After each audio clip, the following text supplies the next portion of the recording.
एक बड़ी पुरानी कहावत है, अंधाधुन के राज में गधे पंजीरी खाए। बाइडेन और जिनपिंग की 2 घंटे की बातचीत होती है और बाइडेन ये कहते हैं कि उन्होंने चेतावनी दी है कि ताइवान से दूर रहो, और अगले ही दिन चीन अपने बॉम्बर्स और फाइटर जेट के साथ घुसपैठ करता है। क्या चीन ने ताइवान का इन्वेजन शुरू कर दिया? खुफिया रिपोर्ट क्या कह रही है? कौन से ऐसे खुफिया रिपोर्ट आ गए हैं जो ये बता रहे हैं कि बाइडेन और जिनपिंग की मीटिंग में कुछ ऐसा हुआ जिसने चीन को ग्रीन सिग्नल दे दी? तो वहीं भारत इन सब मामलों के इतर क्यों भड़का बुरी तरीके से अमेरिका के ऊपर? जानेंगे इन खबरों को विस्तार से। अमेरिका का इतिहास उठाकर देख लीजिए। अमेरिका को सिर्फ और सिर्फ अपना फायदा चाहिए, और जो कोई उसके फायदे पर नहीं चलता है तो अमेरिका उसे अपना प्रतिद्वंदी बना लेता है। जैसे कि अभी दुनिया को 2 खेमों में बांट दिया गया है, एक जो कि अमेरिका के साथ है और एक जो अमेरिका के खिलाफ। अमेरिका की नीति ये कह रही है कि रूस के ऊपर हम प्रतिबंध लगा रहे हैं तो तुम लोग भी उसके ऊपर प्रतिबंध लगाओ, यानी हमारे मंसूबे के लिए तुम सारे मिलकर काम करो। उसके बाद हम जज करेंगे कि किसके साथ क्या होना चाहिए और क्या नहीं होना चाहिए। अचानक से चीन ताइवान की तरफ अपने बॉम्बर्स भेज देता है, फाइटर जेट भेज देता है, और जो रिपोर्ट कहती है, जो कुछ दस्तावेज निकल कर सामने आए हैं, वो दस्तावेज ये कह रहे हैं कि चीन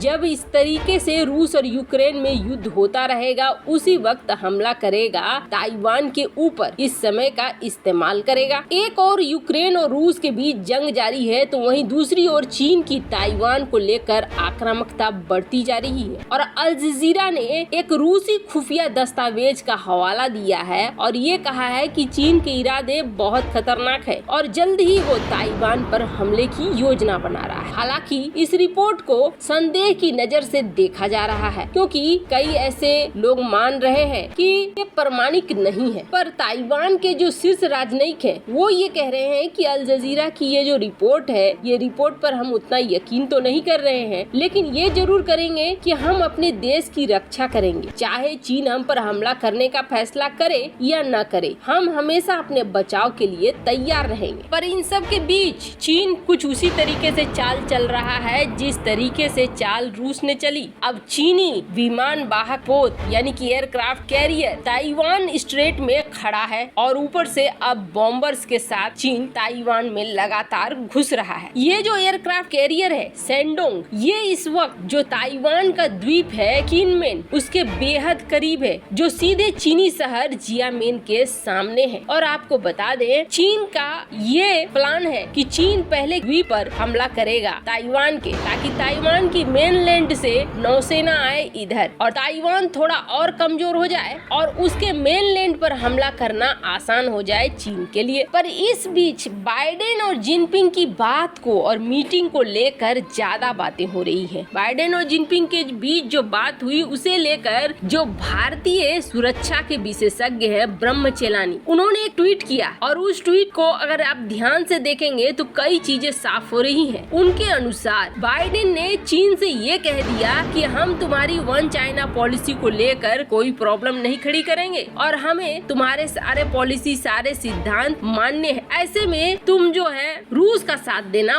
बंद कर दो। यानी एक तरीके से अमेरिका ने कह दिया कि हम ताइवान की आजादी का समर्थन भी नहीं करेंगे और हम तुम्हारे साथ कोई कॉन्फ्लिक्ट नहीं चाहते हैं, किसी तरह का झगड़ा नहीं चाहते हैं, हम बस आगे बढ़ना चाहते हैं, रिश्तों को सही रखना चाहते हैं। हालांकि बाइडेन और अमेरिका ने ये चीन को मनाने के लिए किया ताकि चीन रूस को मदद न दे, लेकिन चीन की तरफ से कोई ऐसा जवाब नहीं आया कि वो रूस की मदद नहीं देगा। उल्टा ये हो गया कि चीन ने ताइवान पर हमला करने की शुरुआत कर दी है। आप जल्द देखेंगे कुछ बड़ा हो जाए तो कोई बहुत बड़ी बात नहीं होगी। एक तरीके से बाइडेन ने चीन के आगे घुटने टेक दिए। ऐसे में सवाल उठता है कि अमेरिका जो इस पूरे जंग में, चाहे वो यूक्रेन रूस का जंग हो, उसमें एक तरफ से हथियारों को बेचकर $1 बिलियन कमा रहा है, तो वहीं दूसरी तरफ से रूस के ऊपर प्रतिबंध लगाकर अपने दुश्मन को कमजोर कर रहा है। लेकिन क्या